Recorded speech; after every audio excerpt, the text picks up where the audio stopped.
time.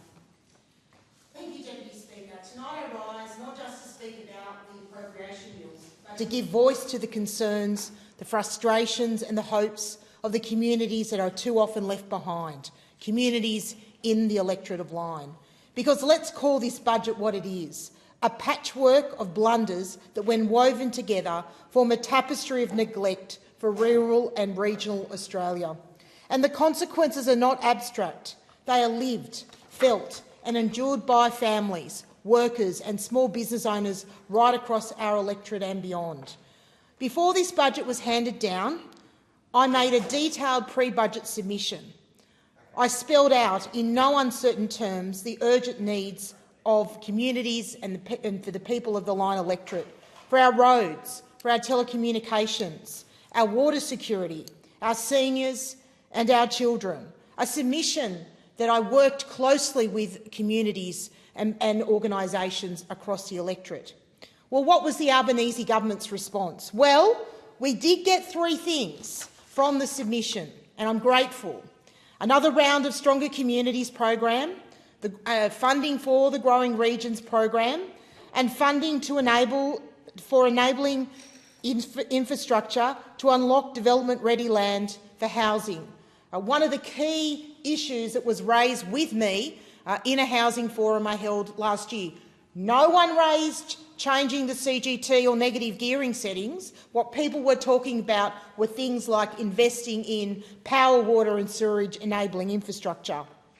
All in all, Deputy Speaker, just 3 items from Lyne's wish list were addressed, which I think most here would agree is pretty paltry in the scheme of things.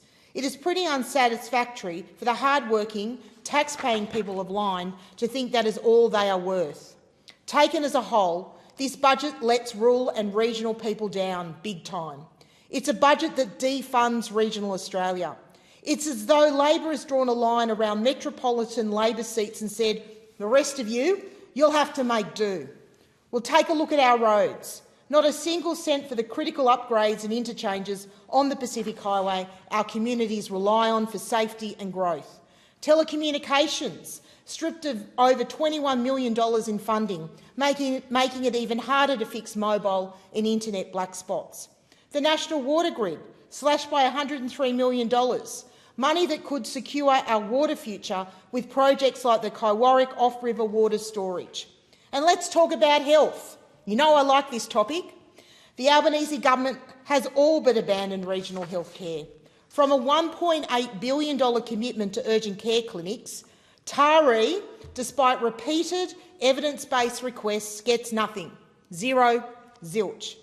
Our aged care system, already stretched to breaking point, receives a pittance that won't even make a dent in the supported home waitlist or fix the workforce crisis. Worse, our older Australians, those who've worked hard all their lives, are hit with a higher tax burden, their reward for decades of contribution, to be punished for aspiration, for paying off their homes, for doing the right thing. But it doesn't stop with today's seniors. The door is closing on the next generation's hopes for investment and a secure retirement, thanks to the changes to capital gains and negative gearing. I've heard from constituents of all ages, outraged, anxious and disillusioned. In my opinion, every regional Australian is a loser in this budget. For older Australians, the reduction of the private health insurance rebate has been nothing short of a stab in the back. Constituents in my electorate feel utterly betrayed by the government that has changed the rules mid-game. Joanne, who lives in Bulwarra, cannot fathom why, in a cost of living crisis, this government is making it harder for older Australians to access affordable health care. Lorraine said, this country, but especially the health system, is going backwards very quickly, and we need to stop this decline before it gets to the point that to live in this town, or indeed Foster Tuncurry, is a danger to your life. I thought I was doing the right thing by always having private health insurance, but now feel totally betrayed and misguided by this government. For many, private health insurance isn't a luxury.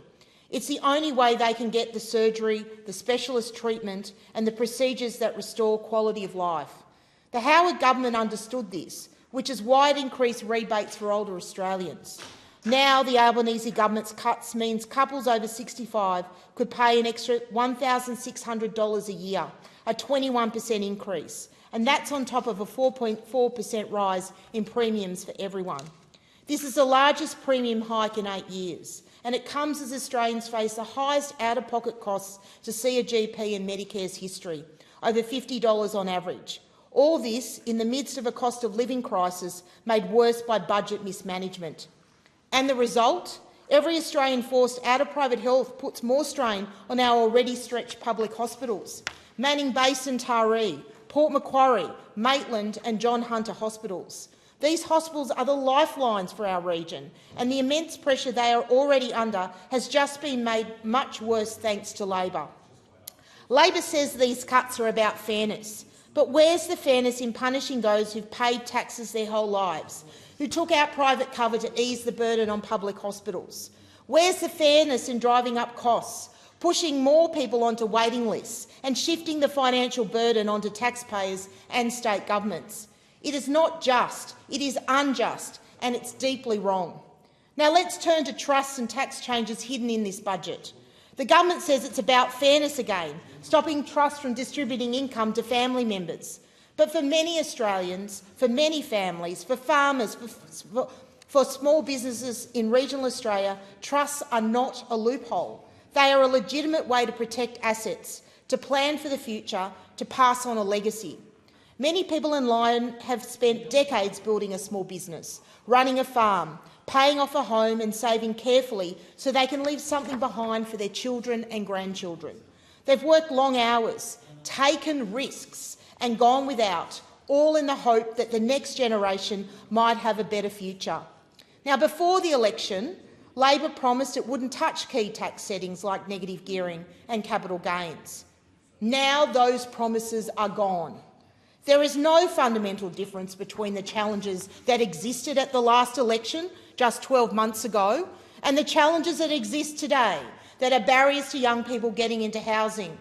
So Labor's argument that you had to change your position is a big fraud. You said for the 50th time, we won't make changes. These words of convenience, these were just words of convenience at election time.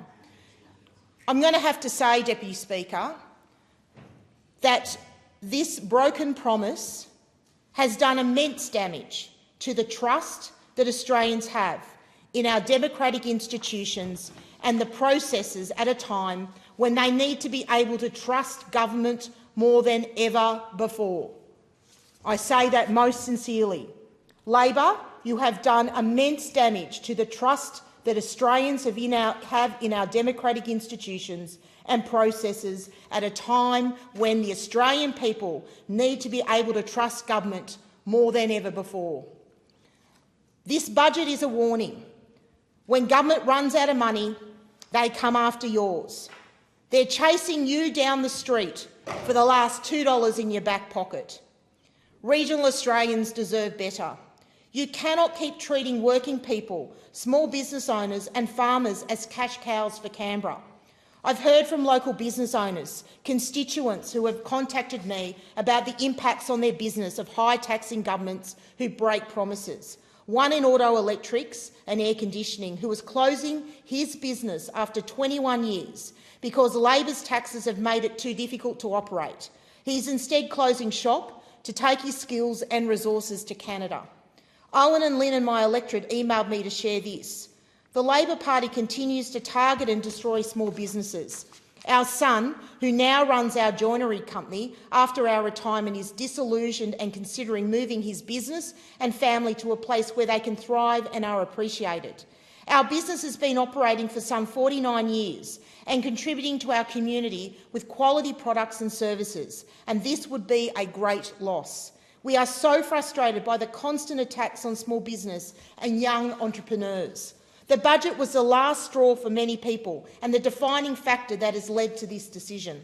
We sit here and ponder how we, the people, can revolt against this evil government and cause an early election to rid ourselves of such a corrupt regime. This is not just a fiscal issue.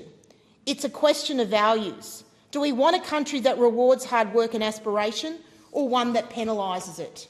And while we're talking about hardship, let me remind this House that it's been a year since the devastating floods on the mid-north coast, especially in the Manning Valley.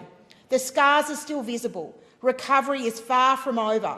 Roads, homes, businesses are still being rebuilt. People are still carrying the emotional and financial toll.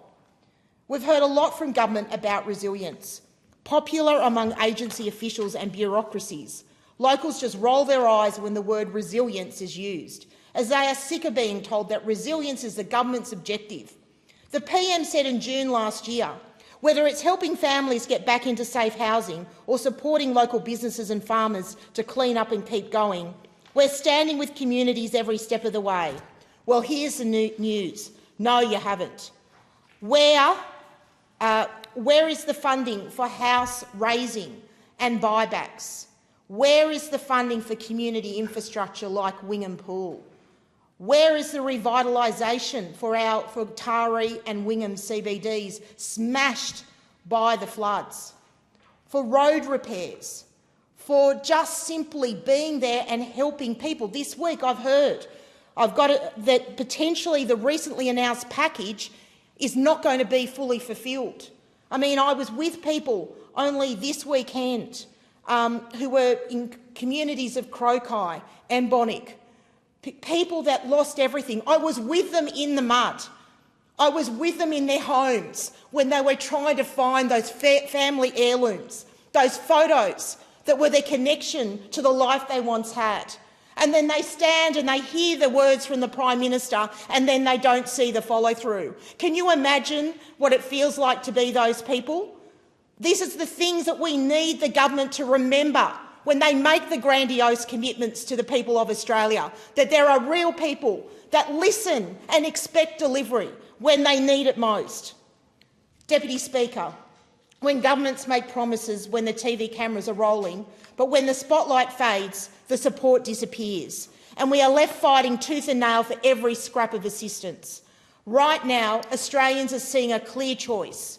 Labor's vision is to tax more, spend more and hope the numbers add up. They talk of intergenerational fairness, but the reality is uncertainty, higher taxes and less incentive to invest or innovate. Business leaders warn these policies will stifle ambition and investment, especially among the young. Contrast this with the Coalition's approach: growth, lower taxes, rewarding work and aspiration. We will tackle bracket creep, index tax brackets to inflation and repeal Labor's changes to negative gearing, capital gains and trusts. We'll link migration to housing supply and infrastructure, and we will invest in regional Australia.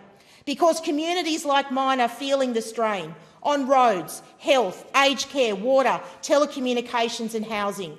For too long, governments have failed to plan for population growth, failed to deliver the infrastructure and services that make growth sustainable.